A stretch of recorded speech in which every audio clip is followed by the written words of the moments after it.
Welcome to 30 Days of Awakening. This is day 24. Henry and I would like to talk about, right, Henry? We'd like to talk about paradoxes. What's a paradox, you say? You didn't say that. I'll just say it. Maybe you said it. A paradox is a statement that is self-contradictory because it often contains two statements that are both true, but in general cannot both be true at the same time. In general. Well, let's look at that. All right. So, a paradox. Let's think of some examples of paradoxes. The end of the beginning. Effortless effort. You have to let go to gain control, right? These are paradoxical statements. And I find when I'm talking about mindfulness, awareness, anything along these lines, that it seems that some of the greatest truths are paradoxes. Like one I said, you gain control by letting go. Let go of control. You know, that's something I use a lot in singing, in voice teaching. And I'll have a student who goes for, who's just trying to micromanage and really overly control their voice, and they gain control by letting go. So once they start letting go, they have a new sense of control on their instrument from that different posture. So how does that apply to what we're talking about in regard to awakening, awareness? The way that I think about that is this idea of two statements, or of a statement existing in truth, in multiple ways. And that takes me to this parallel to paradoxes that we can think about in our awakening. It's this idea of not only can a statement exist on multiple truths at the same time, we also can exist in multiple truths at the same time about ourselves. It depends on at what level zoomed in on the experience we're looking at it and how we're looking at it.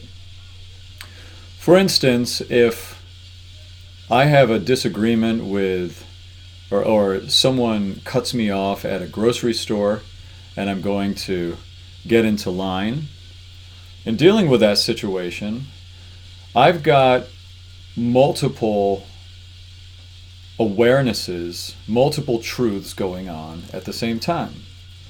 One truth is, I am the peace, the awareness, the stillness, the constant thing that's aware of this situation. I got cut off in a grocery store. She jumped in front of me in line. And so I've got this one level of truth, which is that I'm the presence of everything happening. Then there's this other level of truth that there is, in this illusory world, we've got grocery stores, we've got emotions, we've got thoughts, we're all walking around with these egos, with these bodies. And a lot of our practice in becoming present and becoming aware has to do with becoming aware of ourselves as more than the thought stream, more than our body, more than our jobs, more than any other things we can think of that we define ourselves as, and becoming present to ourselves as awareness, and also in the real world, in real time, existing on the level of people. So we can be present to ourselves as awareness and not a person at all. So I am no person, yet I'm Tim Welch, right? That's the paradox comparison in our experiences that we're having. So in the level of this, I get cut off or someone jumps in front of me in line at the grocery store, I can react from two different truths. I can react from the truth of Tim's ego being frustrated, you really shouldn't do that. I get annoyed and I give her a lecture about cutting people off. Likely, I'm never going to see this person again. And so, me giving a lecture, what purpose would that serve me, or her really?